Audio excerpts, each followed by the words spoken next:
All right, hi everyone. Today I'm sitting with Mr. Tim Flores. I chose him to be my interviewee because he has what I feel a dual perspective on the law and ethics that go into decision making. Mr. Flores was a police officer for the city of Albuquerque from 1985 to 1994 and a judge in Tularosa from 1996 to 2012. So Tim, today I just want to get your perspective on the law and ethics a professional could come across when working with families. So let's start with talking about ethics in your past professions as a police officer and judge. Did you have an established code of ethics? Yeah, the police department actually had an SOP or a standard operating procedure, and in it there was a large section that was dedicated towards ethics. And while I was going through the academy, there was probably, I guess, a good day and a half that was given to ethics and how to stay honorable in the job. Okay. So with law and ethics, as you were talking about, they often guide, the professionals and how they're going to be making their decisions. Would you say that the law guided you more or your ethics guided you more in your decision making when you came across cases that were not black and white? I think ethics comes in first. You look at the ethics and then it relates back to the law and then the law back to the ethics. So you may see something that, okay, this is what the law is, but ethics has to fall in there, and then there's that fine balance. Probably more so as a judge did I notice that, because in a judge you can judge anywhere from the maximum penalty to probation and anything in between. And you kind of get creative when you're talking to people or when you're judging them and making them try to make the right decision. But a lot of that comes down to ethics and what's right for each individual. So as a graduate student and future marriage and family therapist, I'll be required to use the code of ethics that's governed by the American Association of Marriage and Family Therapy. So for this interview, I'd like to discuss the laws and ethics that are present in decision making, like I mentioned before, when working with children that are forced to go into the role reversal of their parents. So another word for that would be parentification. So the kids that are forced to take care of things that their parent or caregiver would normally take care of. So looking at the experiences that you encountered, both as a police officer or judge, the question of who is responsible and what should be done is what I want to focus on. So research has shown that new mothers that had reported satisfied relationships with their own mothers were more responsive and caring to their own children. And the mother's responsiveness while the child is in infancy has been linked with prosocial behavior. However, when the mother isn't responsive and warm while the child is in infancy, that has been linked to the negative behaviors later in life. So thinking about this research and the cases that you have worked either as a cop or a judge, what are your opinions and thoughts of the juveniles, entering into the legal systems? Did you see maybe a family dynamic that, kind of went, their family wasn't very strong knit, or, maybe perhaps that role reversal? I'm going to give you a couple examples, and I don't know if it's directly related to your question, but I remember when I was very young, and one of my first jobs and a social worker I worked with, we got talking about some of the children. She handled youth. And I remember her telling me one time, she says, some of the kids that she would handle or was in charge of, she said, in her opinion, had no hope, because the behaviors that they learned, although they would try to counsel them, she said she knew that later on down in life, they were just going to be in the system and be problems themselves because their parents were either not there or in trouble themselves. So that's the only behavior they learned. Then fast forwarding a little bit, when we adopted our son Philip, he was born addicted to methadone. and had to be withdrawn from methadone for 28 days. And his doctor, his physician that had treated him during the methadone and prenatal during that time, we sat down and talked with him. And they explained all the things that he might have. He might have this disability. He could have, because of the drugs, he could have an addiction problem. He could have this. And they point the worst picture. But then he went on to say that he believed the majority of it was environmental. And he believed in, he wanted to actually track Philip because he felt that if a child was born in a neglected family or household environment, that they would duplicate what they saw. So if the drug addiction was there, they would become a drug addict. If abuse was there, they would abuse because that's what they saw, that's what they learned, and that's what's acceptable. So he said even though he had all these potential learning disabilities against him, it was his belief that environment would be the factor of him either becoming a drug addict or having learning disabilities, which they said he might have, or not. And of course, time tells now. Philip's 28 years old, doesn't have learning disability. He doesn't beat people, and he doesn't have drug addictions. So it truly is probably environmental. Yeah, environment definitely does play a role for sure. Um, so you talked about, that you were able to see, that clear family cycle in some of those cases, Yeah, and then the environment does right. change And that. it does. And then even as a police officer going out to primarily family fights, that's where we'd be called. That's where you'd see it. And you'd see homes that were neglected through poverty. And then poverty, I think, generates other things. And so person trying to escape the poverty being the adult, they tend to drink more or commit crimes, and they're in and out of the system.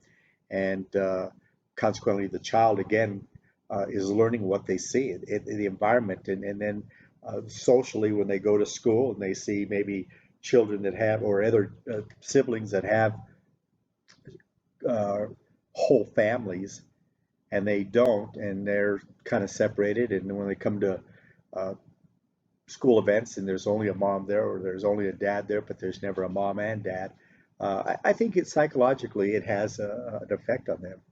So, with those cases that you saw, that family cycle, where they started out in a home, that was neglectful, or, had definite, family issues. If that, say, the child, did something to get cited or arrested, knowing that that child comes from that home where that family cycle is, that family dynamic is, negative, do you think that would have affected your decision in what you would, give the child as far as their punishment, in the judge or? As a judge, yes, you look at it, and I even looked at it as adults and sometimes, because sometimes adults, just through environments of poverty, and especially where I lived, there was a lot of poverty there, and I would adjust my judgments based on their financial needs, because if somebody's only making minimum wage and you find them $1,000, that's like finding maybe you and I $10,000, if it's unreachable. Uh, but with that said, you'd see parents come in with their children, and maybe they came from, I wouldn't say money, but influence, and they always, their children was I remember sitting on the bench, and that parents would always want to talk, and I would tell them, no, you allowed your child to become a driver, they can answer for them up here because they have to learn. And parents a lot of times had a hard, sometimes in whole families, because they wanted to defend their child and give them an excuse as to why they did that. So uh, you kind of have to weigh that. And then with the same token, remember there was one young man about 14 years, actually two I can think of, but one about 14 years old, came from a totally dysfunctional family. And I think he knew his family was dysfunctional and his family's parents were dysfunctional. The whole family was dysfunctional. But, I gave him community service, and he happened to work with one of our community service workers here, and she was real good about kind of taking him under her wing.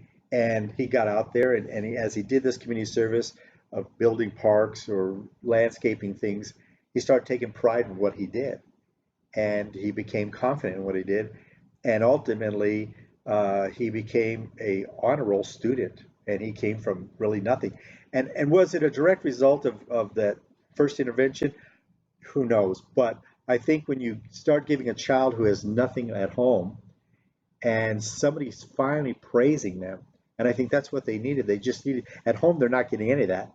So when they finally go to a discipline where, hey, I'm going to be told no, I'm going to be told. I think children want that. They want a guidance, and it helps them accept responsibility, and then they take pride in what they've done.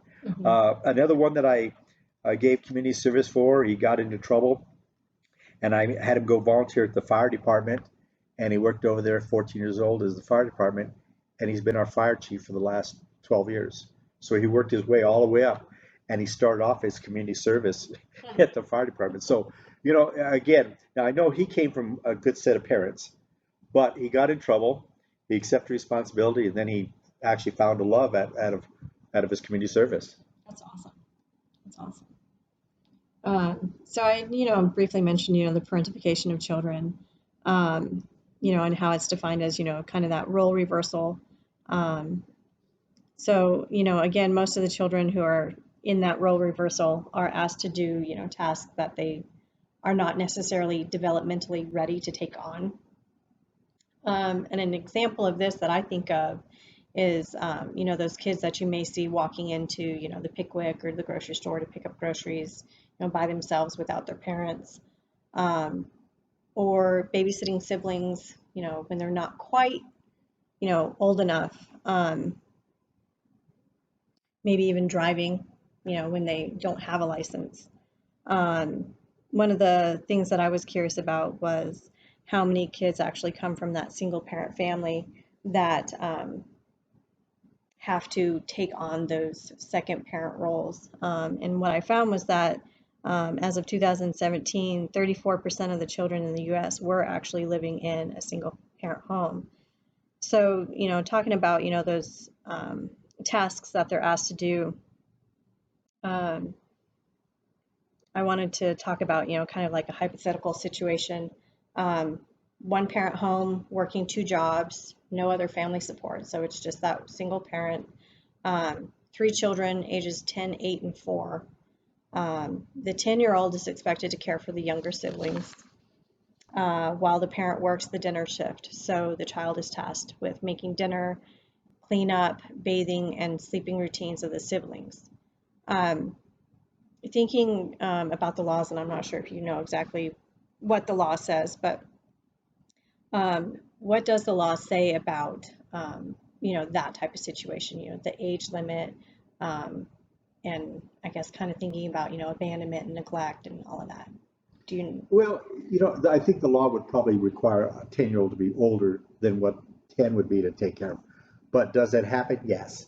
It happens all the time, probably more than most people know. And the only time it ever is brought to attention is when one of them gets in danger, where the police are called to either house fire or poisoning or injury, where then they're calling us, well, where's mom? Well, mom's working. And so that's when it's usually brought to attention.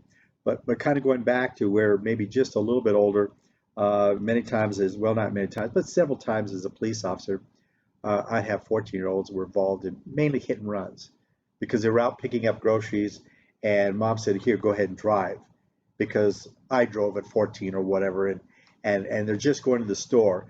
And I remember one time she's a little girl, she was 14, and she was involved in a hit and run. And unfortunately for her, the car she hit shaved off her license plate. So we had her license plate at the scene, and it was really easy to then go back to the house and trace it to the number.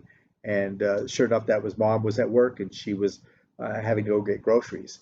So she was being done she was being doing what she was told.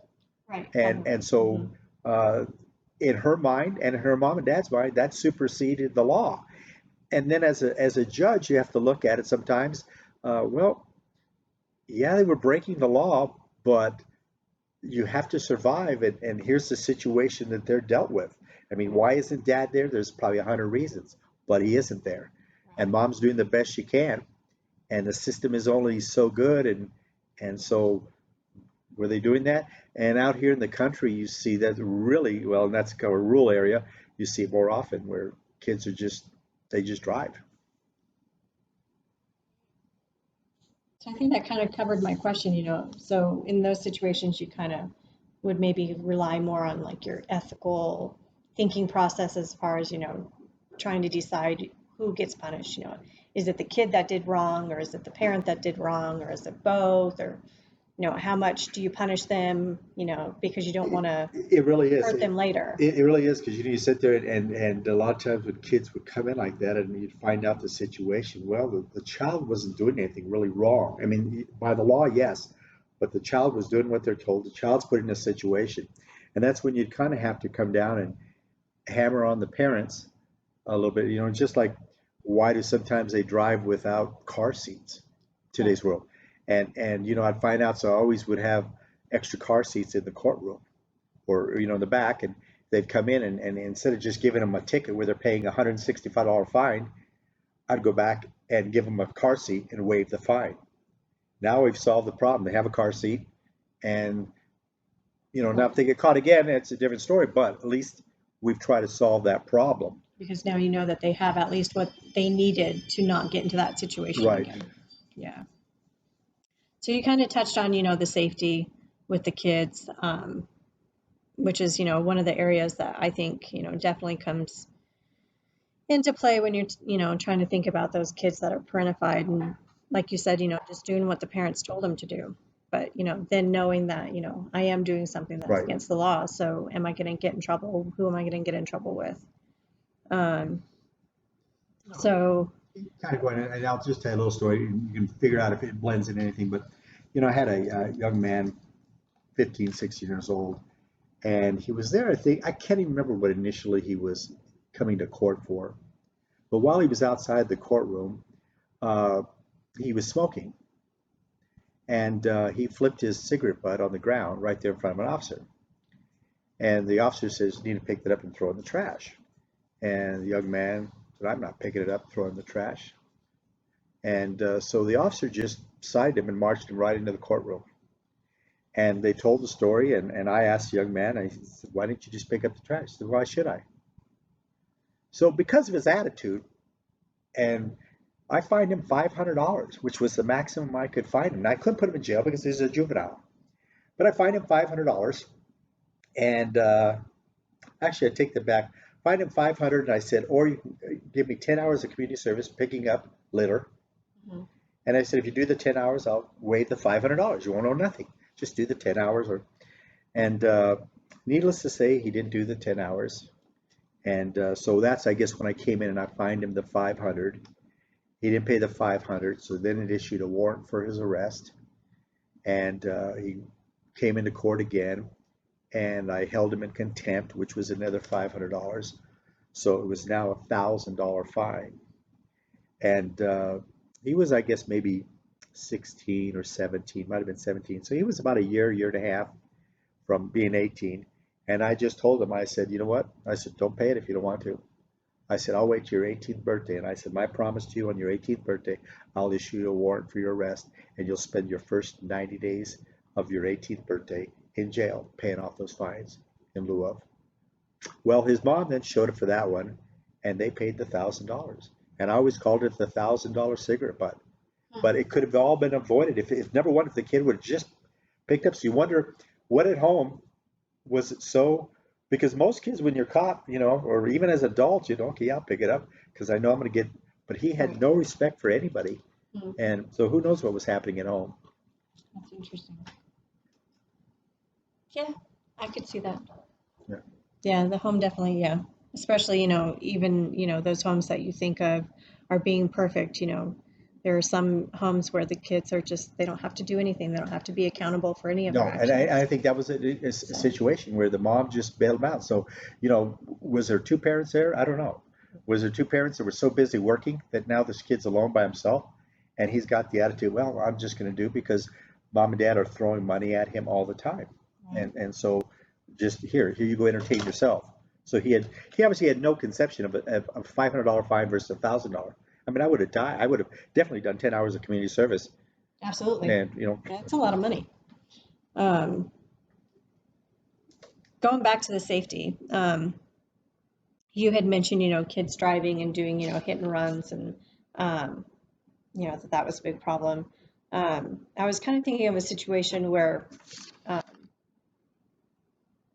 that might, pull in more of those, you know, decision process. Um, a child gets pulled over for driving because, well, the parent is now intoxicated. Right. So, you know, who's in the wrong? Is it the parent? Is it the kid? Um, and how much do you lean on the parent because, well, the parent knew enough to not drive. So, but yet you're having the child drive that's unlicensed. So where does that safety issue kind You of know, come and in? I've had those cases where, well, why were you letting her drive? Well, I was too drunk to drive.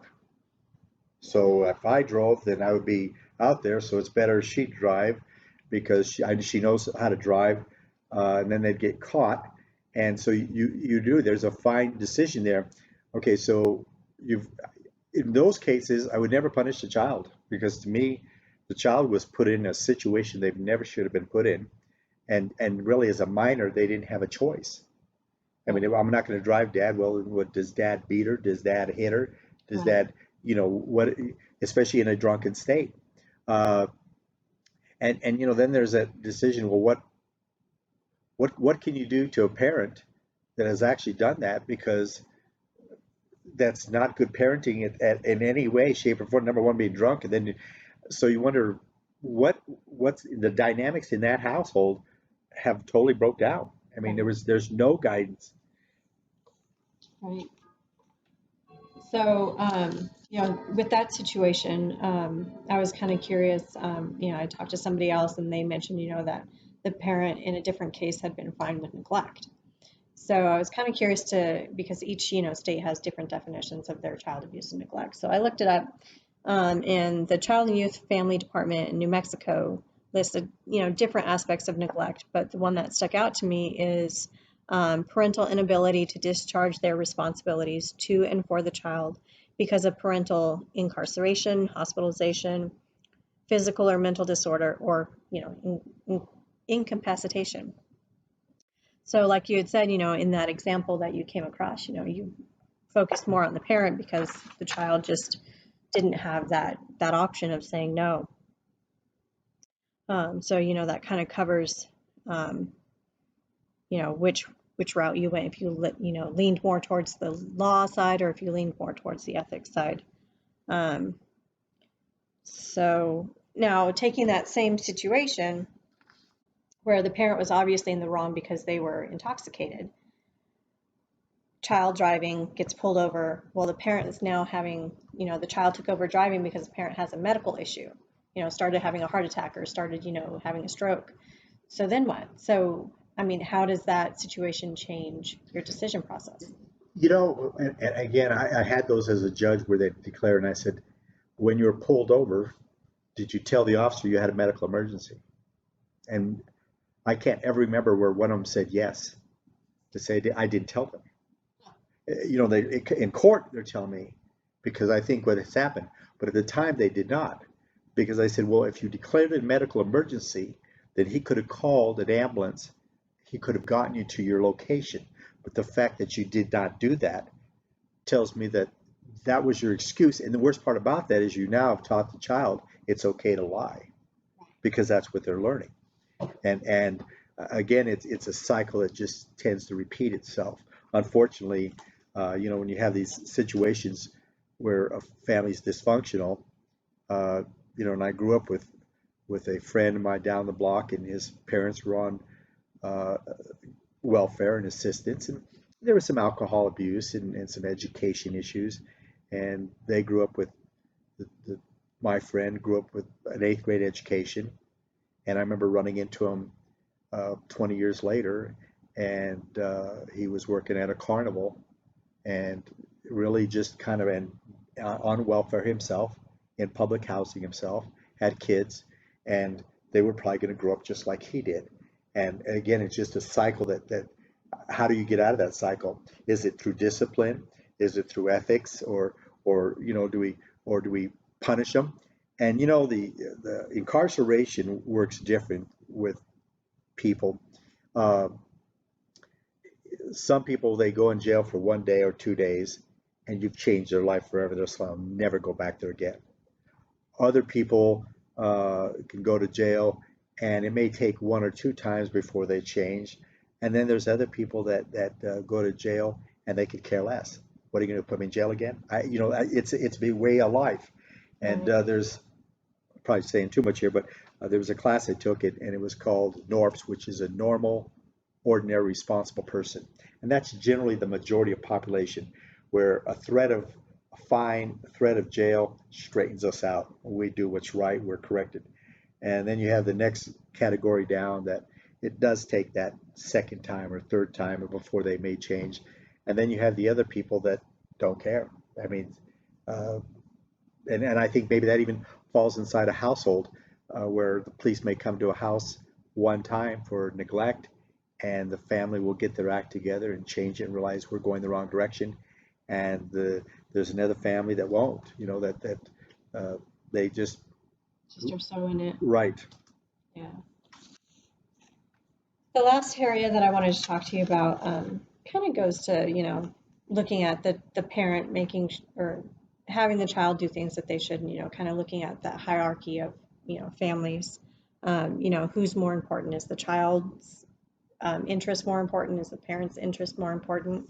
Um, One thing that came to mind, I was kind of curious to um, your opinion on, with Albuquerque being that big city and then Tularosa being that rural area, do you see more, as a judge or a police officer, of parents placing their um, necessities higher than their children, just because of like the area that they were in?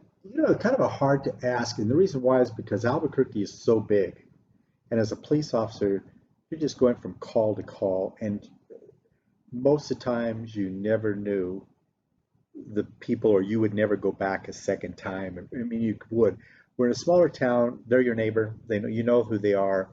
Uh, one particular case, and you kind of wonder, like I said, family dynamics, what's going on with one parent, two parent. And I remember going to a suicide of a young 14-year-old girl, and it was very hard for me. And to this day, it's still hard because she was 14, and her suicide note was written in Crayola on a brown paper sack. And I remember here was just this child was only 14 years old, and you could tell because of the Crayola. It wasn't even in pen. It was just a Crayola suicide note, and she had killed herself because she had slept with a man that was 14 years old, or 21, 22 years old.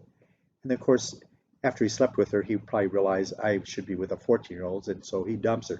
Well, she's in love, he's not, and so she couldn't deal with the rejection. Uh, point I'm getting to is we're talking about who's most important, the parent or the child. Well, I think the children are, because they're the most fragile, and they're still, I think, for the most part, bendable or mendable. In other words, they're fixable if they're given the right tools and the right counseling. Whereas as adults, I think we start to get seasoned. It's not that you can't change, but a child is still a very mendable piece of clay. Mm-hmm. Uh, one other example, I can tell you just of neglect. One case I know of here locally, the mom ultimately died of drug overdose. The father just dysfunctional, both on social, welfare, food stamps. But I remember going to the funeral of the mother, and the kids had no tears, not a single tear in their eyes. I mean, nothing. It was like they were at a dance. I mean, they were just there just to be there. And both of them now grown up. The boys are, I remember the young boy was the youngest was 16, and I saw him, and he was very proud that he told me, he says, "Guess what?" And I said, "What?" He said, "I'm gonna have a baby." And actually, he was 15 at the time. And I said, "Man," I said, "You're too young to have a child." And he said, "Well, I'm going to be," I said, "You're only 15." He said, "Well, I'm going to be 16 in 5 months." And the point I'm making is, with no parents, nothing, nobody to set a basis of this is what's right, this is what's wrong, this is what's normal, this isn't normal. Uh, for him, at 15 years old, he was very content about being a father Hmm. and not realizing. And I had to think, oh, he has no idea. I mean, how are you going to support the child? And kind of going back in families, I think in smaller towns versus little towns or bigger towns, smaller towns, at least here, parents tend to embrace it, and they celebrate a 14-year-old or 15-year-old girl being pregnant and having a baby. Now, I'm not saying you should condemn the child, Right, but but maybe looking more into like their, going back to, their development, are they yeah, ready, are right. they, And, you know, and, and social media has a lot to do with it. I mean, they think they're ready because there's so much energy or so much, everything you want is right there. mhm, Everything you want is right there. And so they have all the answers, but they don't have the maturity or the guidance to get to where they need to be. right, exactly. Yeah, yeah. Well, the only last thing that I had, in my brain trying to, think about different things with the hierarchies is you are a police officer and then you are a judge. So two, different positions, but yet kind of in line with each other. Um, I guess what would you say was your easier job as far as like the decision making? What did you enjoy more, about one or the other? I'd say as a police officer, it was when you ran into a situation where you ran into a bad guy or somebody who wasn't doing, it was real easy just to say, all right, you're under arrest. And you cuffed him, took him downtown, and then you would maybe write a report. You might go to trial, but very rarely they usually plea it out to something. So the number of cases that I arrested and actually went to trial with were, I would say, less than 10%. It's just, it's maybe even less than that. Now, traffic tickets probably a little more, but domestic violence, neglect, child abuse, they were generally not seen. So there's a gratification to be able to do something right then and there, and then your hands are washed of it. But with as a judge, I remember, and it still was. Whenever I'd go into the courtroom, I'd always take a big deep breath before I went in. You should have a courtroom of 50 or 60 people, and it would be real easy to say, okay, everybody that did this, it's a $50 fine, and you move on. But I didn't do that. You'd listen to their story, and each story was different, and each person was different.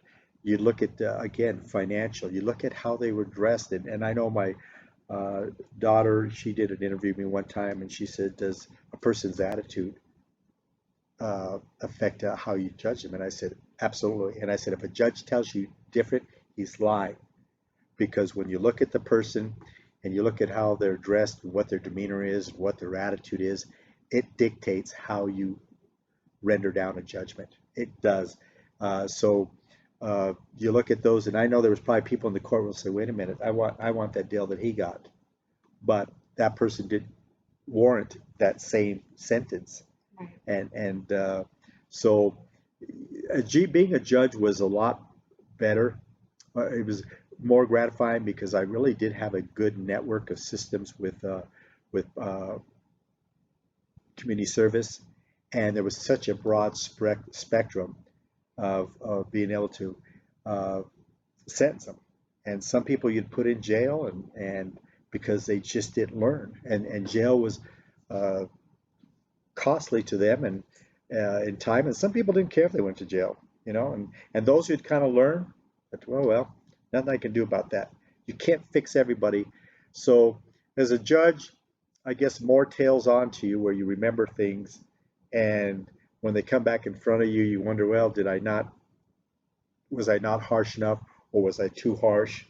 Uh, so, and I think as a judge, you're lied to more. People, as a police officers, generally you're in a situation where the guilt is there. They may not be proven guilty, but the guilt is there or it's not there. Uh, so. Right. Well, thank you very much. I uh, greatly, greatly appreciate it. All right. Hi, everyone. Today I'm sitting with Mr. Tim.